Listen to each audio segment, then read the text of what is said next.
Hi dears. ഇന്ന് ഞാൻ കേട്ടറ്റിനെ കുറിച്ചിട്ടുള്ള കുറച്ച് കാര്യങ്ങളാണ് പറയാൻ പോകുന്നത്. അപ്പോൾ എനിക്കും കേട്ടറ്റ് കിട്ടിയിട്ടുണ്ട് കേട്ടോ. കേട്ടറ്റ് ക്വാളിഫൈഡ് ആയിട്ടുണ്ട്. അപ്പോൾ ഇതാണ് എൻ്റെ മാർക്സ്. കാറ്റഗറി 3യും 2വും പാസ്സായിട്ടുണ്ട്. കാറ്റഗറി 3യിൽ 65% ആണ് ഉള്ളത്. അപ്പോൾ ഞാൻ എങ്ങനെയാണ് ഈ കേട്ടറ്റിന് വേണ്ടിയിട്ട് പഠിച്ചത്, അങ്ങനത്തെ കുറച്ച് കാര്യങ്ങളൊക്കെയാണ് നിങ്ങളായിട്ട് ഷെയർ ചെയ്യാൻ പോകുന്നത്. അതുപോലെ തന്നെ ക്വസ്റ്റ്യൻ പേപ്പേഴ്സും ഷെയർ ചെയ്യുന്നുണ്ട്.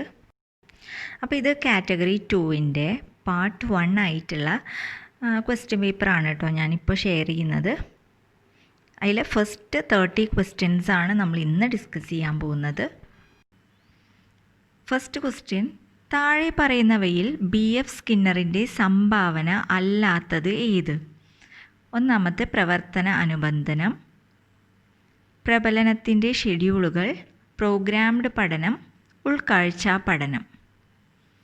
അപ്പോൾ ഉൾക്കാഴ്ചാ പഠനം ആണ് BF സ്കിന്നറിൻ്റെ സംഭാവന അല്ലാത്തത്. ഓക്കെ, ഇത് ഇംഗ്ലീഷിൽ പറഞ്ഞുതരാം. Which of the following is not a contribution of BF Skinner? operant conditioning, schedules of reinforcement, programmed learning, insight learning. അപ്പോൾ ഇൻസൈറ്റ് ലേണിംഗ് ജെസ്റ്റാൾട്ട് സൈക്കോളജിസ്റ്റിൻ്റെ ഒരു തിയറിയാണ് അല്ലേ. അപ്പോൾ ഇത് BF സ്കിന്നറിൻ്റെ, ബാക്കി 3 BF സ്കിന്നറിൻ്റെ ആണ്. ഇൻസൈറ്റ് ലേണിംഗ്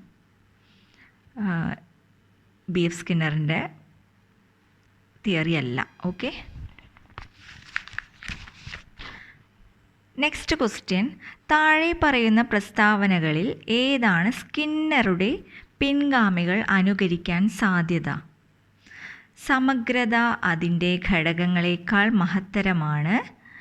പെരുമാറ്റത്തിൻ്റെ ലക്ഷ്യം ആത്മസാക്ഷാത്കാരമാണ്. പാരമ്പര്യം പരിസ്ഥിതിയേക്കാൾ പ്രധാനമാണ്. പെരുമാറ്റം പ്രബലനത്തിലൂടെ ദൃഢപ്പെടുത്താൻ കഴിയും. ഏതാണ്?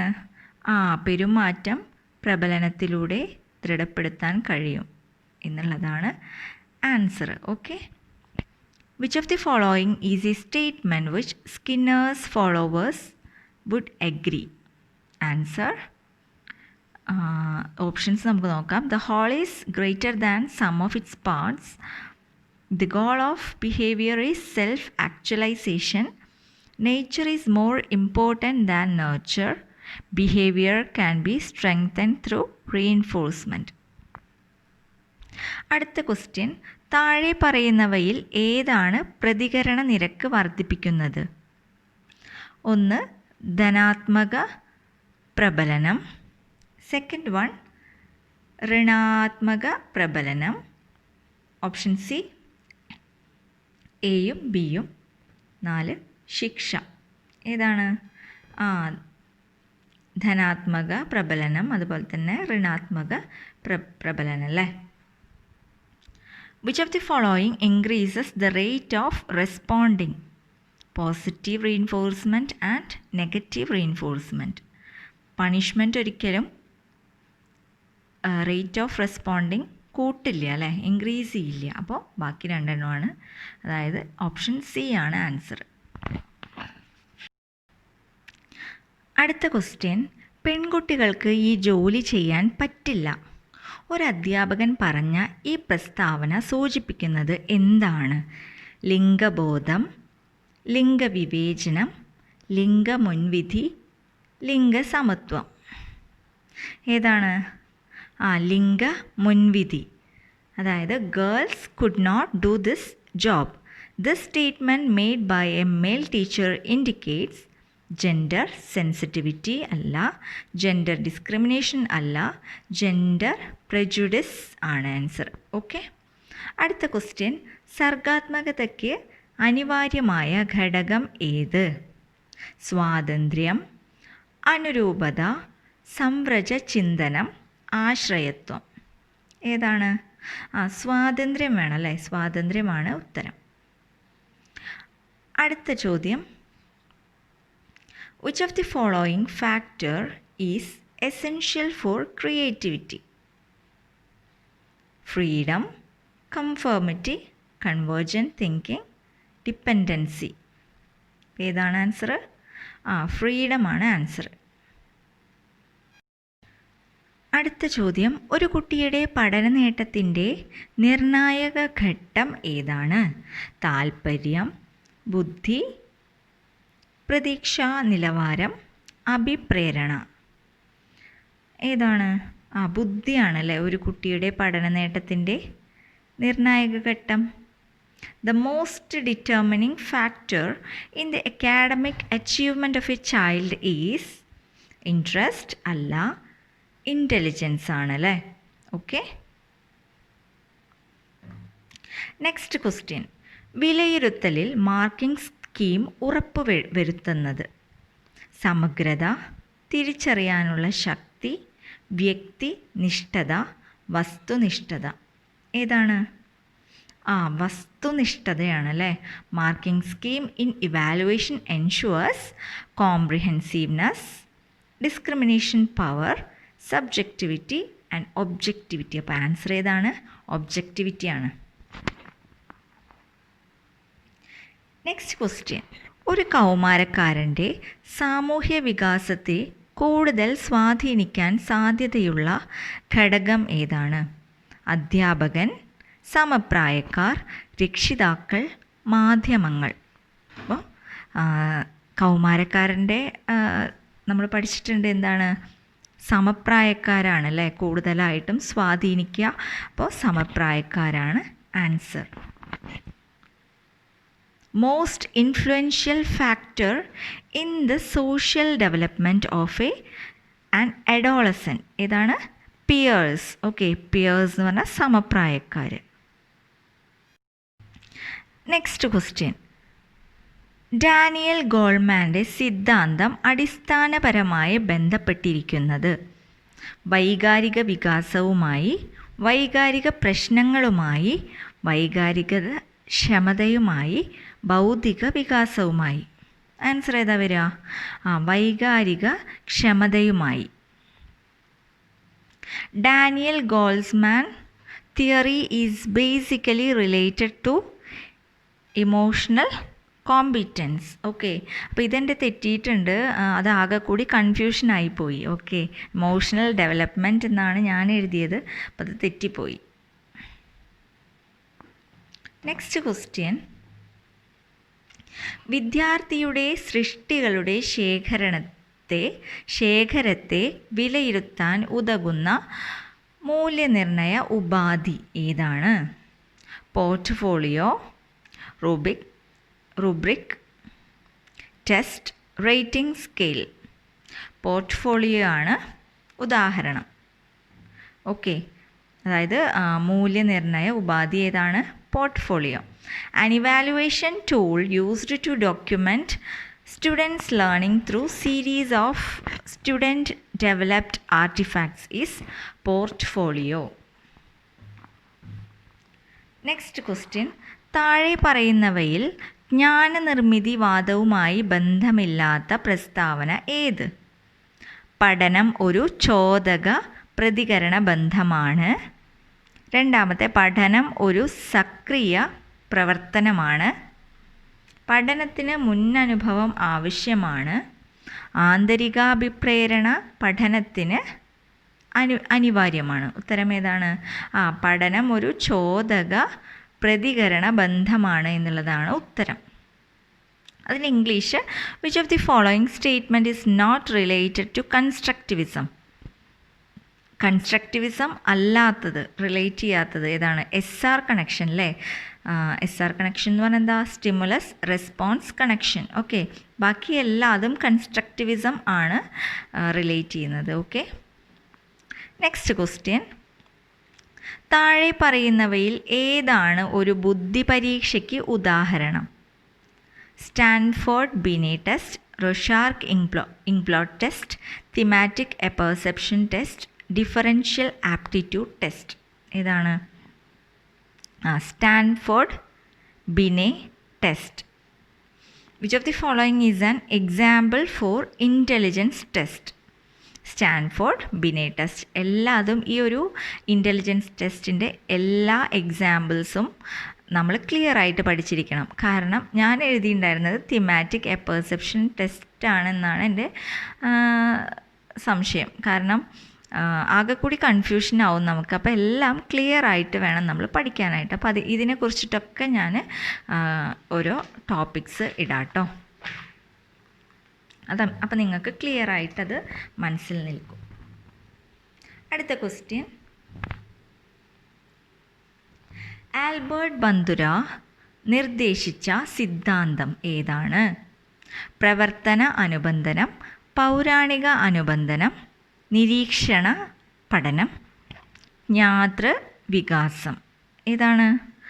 നിരീക്ഷണ പഠനം അല്ലേ. ആൽബർട്ട് ബന്ദുര നിരീക്ഷണ പഠനം. Albert Bandura propose the theory of observational learning.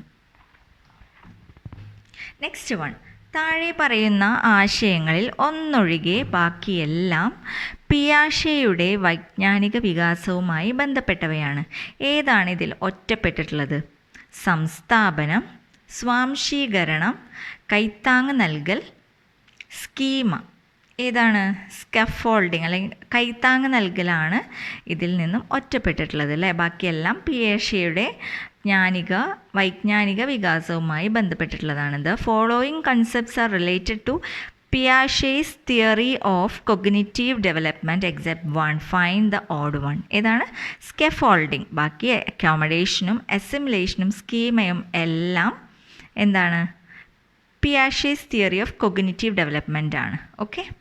Next one, ഒരു പഠിതാവിൻ്റെ പഠന പ്രശ്നങ്ങളും പ്രയാസങ്ങളും തിരിച്ചറിയാൻ അനുയോജ്യമായ വിലയിരുത്തൽ രീതി ഏത്? സ്ഥാനം നൽകാനുള്ള മൂല്യനിർണ്ണയം, സംരചനാ മൂല്യനിർണ്ണയം, നിദാന ശോധനം, ആത്യന്തിക മൂല്യനിർണ്ണയം. What type? ഏതാണ് ആൻസർ?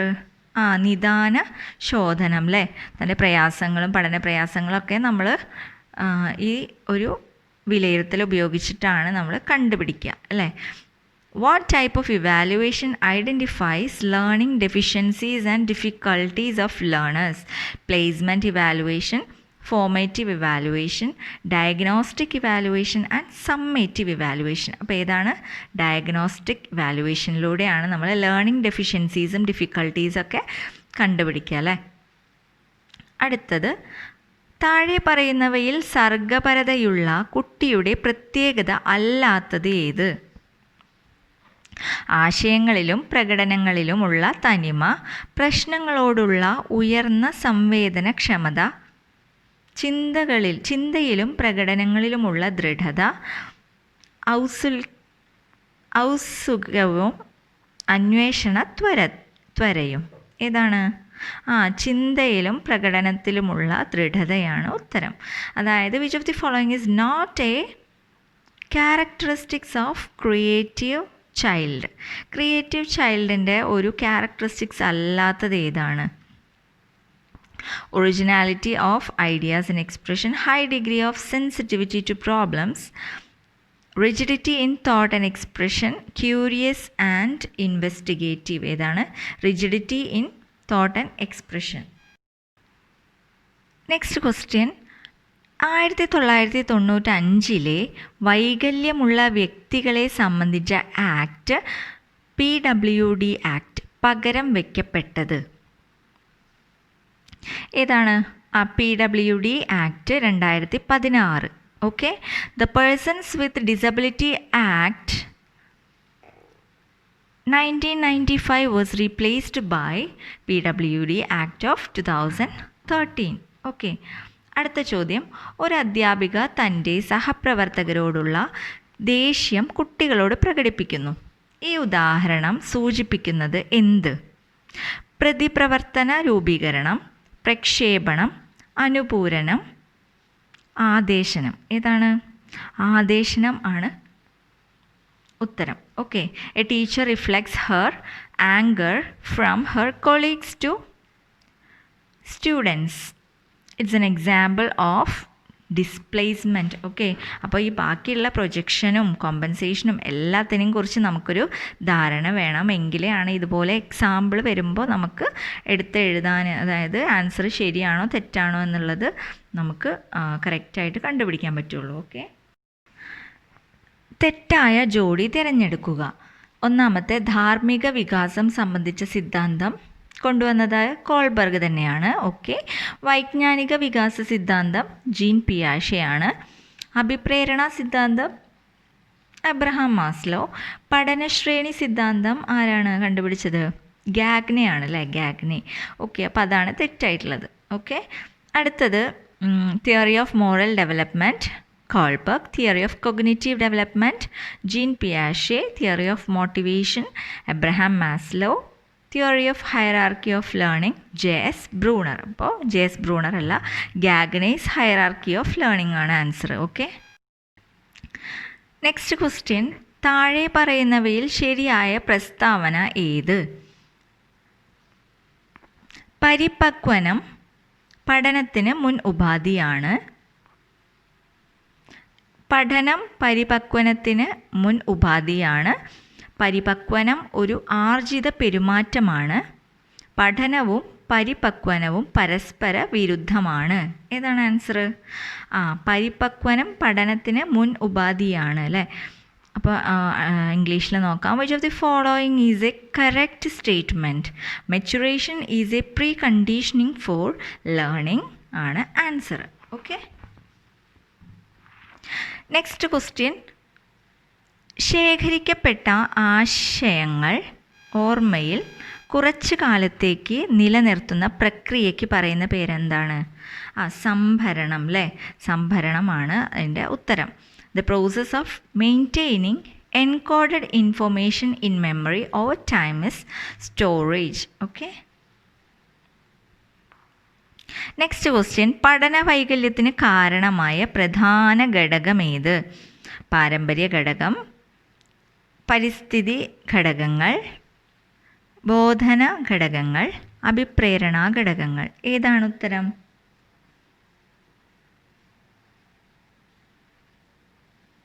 ഉത്തരം ഏതാണ്? പാരമ്പര്യ ഘടകങ്ങളാണ് അതിൻ്റെ ഉത്തരം. ഓക്കെ, അതായത് which is a most important cause for learning disability? Option A, അതായത് ജനറ്റിക് ഫാക്ടേഴ്സ് ആണ് ഇതിൻ്റെ ഇമ്പോർട്ടൻറ്റ് കോസ്. നെക്സ്റ്റ് ക്വസ്റ്റ്യൻ, ഒരു ബുദ്ധി പരീക്ഷയിൽ ഒരു കുട്ടിയുടെ IQ 140 എന്ന് മനസ്സിലായി. ആ കുട്ടി ഏത് കൂട്ടത്തിൽ ഉൾപ്പെടുന്നു? ബൗദ്ധിക വെല്ലുവിളി നേരിടുന്നവൻ, പഠന വൈകല്യമുള്ളവൻ, ശാരീരിക വെല്ലുവിളി നേരിടുന്നവൻ, ബുദ്ധിപരമായി അല്ലെങ്കിൽ ബൗദ്ധികമായി ഉന്നത നിലവാരമുള്ളവൻ. ഏതാണ്? ഓപ്ഷൻ ഡി ആണ് ഉത്തരം. അതായത് intelligence test revealed that IQ score of a child is 140. To which category does he belong? Option D, intellectually superior. Okay, next question, ഭൗതിക പിന്നോക്കാവസ്ഥയും പൊരുത്തപ്പെടാനുള്ള കഴിവ് കുറവും ആരുടെ പ്രത്യേകതകളാണ്? പഠന വൈകല്യമുള്ളവരുടെ, മാനസിക വെല്ലുവിളി നേരിടുന്നവരുടെ, പ്രതിഭാശാലികളുടെ, ശാരീരിക വെല്ലുവിളി നേരിടുന്നവരുടെ. ഓപ്ഷൻ ബി, മാനസിക വെല്ലുവിളി നേരിടുന്നവരുടെ അല്ലേ. Intellectual backwardness and lack of adaptive behavior are the characteristics of mentally challenged. Next question, ഒരു കായിക നൈപുണി മോട്ടോർ സ്കിൽ ആർജിക്കുന്നത് വിശദീകരിക്കാൻ ഏറ്റവും അനുയോജ്യമായ സിദ്ധാന്തം ഏത്? മാനവികതാ സിദ്ധാന്തം, പഠനത്തെ സംബന്ധിച്ച ക്ഷേത്ര സിദ്ധാന്തം, പൗരാണിക അനുബന്ധ സിദ്ധാന്തം, ശ്രമ പരാജയ പഠന സിദ്ധാന്തം. ഏതാണ് ആൻസർ? ശ്രമ പരാജയ പഠന സിദ്ധാന്തം. Which theory is most suitable to describe the acquisition of a motor skill? Trial and error learning. അടുത്ത ചോദ്യം, താഴെ തന്നിരിക്കുന്നവയിൽ തെറ്റായ പ്രസ്താവന ഏത്? വികാസം സൂക്ഷ്മതയിൽ നിന്നും പൊതുവായതിലേക്ക് എന്ന ക്രമത്തിലാണ്. വികാസം പ്രവചനീയമാണ്. വികാസം സഞ്ചിത സ്വഭാവത്തോടു കൂടിയതാണ്. വികാസം അനുസ്യൂതമാണ്. ഏതാണ് ആൻസർ? വികാസം സൂക്ഷ്മതയിൽ നിന്നും പൊതുവായതിലേക്ക് എന്ന ക്രമത്തിലാണ് അല്ലേ? Identify the wrong statement. Development proceed from specific to general അല്ലേ? ജനറൽ ടു സ്പെസിഫിക് ആണ് ശരിക്കും വേണ്ടത്, പക്ഷേ സ്പെസിഫിക് ടു ജനറൽ എന്നാണ് കൊടുത്തിട്ടുള്ളത്. അപ്പോൾ അതാണ് തെറ്റായിട്ടുള്ള ആൻസർ. നെക്സ്റ്റ് വൺ, എറിക് എറിക്സന്റെ മനോസാമൂഹ്യ വികാസ ഘട്ടത്തിൻ്റെ അടിസ്ഥാനത്തിൽ ഒരു പ്രൈമറി വിദ്യാർത്ഥി ഏത് ഘട്ടത്തിലായിരിക്കും? വിശ്വാസവും അവിശ്വാസവും, ഊർജ്ജസ്വലതയും അപകർഷതയും, ആഴത്തിലുള്ള അടുപ്പവും ഒറ്റപ്പെടലും, മുൻകൈ എടുക്കലും കുറ്റബോധവും. ഏതാണ് വരിക? ഊർജ്ജസ്വലതയും അപകർഷതയും അല്ലേ? According to Erik Erikson, in which stage of psychosocial development will be a primary school child? Answer, industry versus inferiority. Next question, Guilford നിർദ്ദേശിച്ച ബുദ്ധി സിദ്ധാന്തത്തിൻ്റെ പേര്? ബഹുമുഖ ബുദ്ധി സിദ്ധാന്തം, ട്രയാർക്കിക് സിദ്ധാന്തം, ദ്വിഘടനാ സിദ്ധാന്തം, ബുദ്ധിയുടെ ഘടനാ മാതൃക. ഏതാണ്? ബുദ്ധിയുടെ ഘടനാ മാതൃക അല്ലേ? The theory of intelligence proposed by Guilford, structure of intelligence model, അത് അല്ലെങ്കിൽ SI മോഡൽ അല്ലേ? Next question,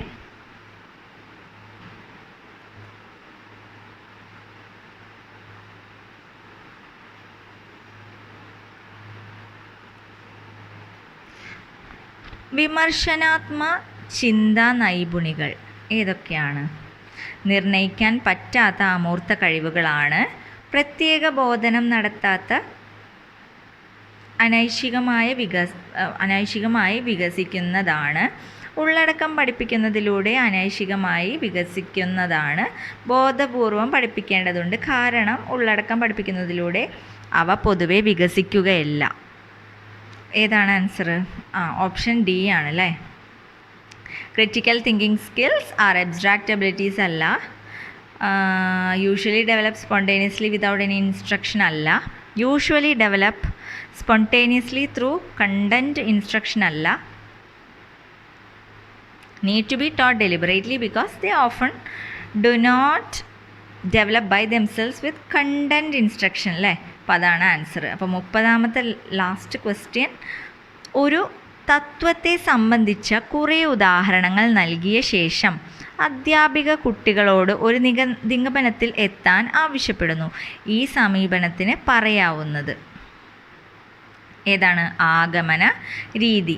A teacher asks children to reach a conclusion after giving a series of examples of a principle.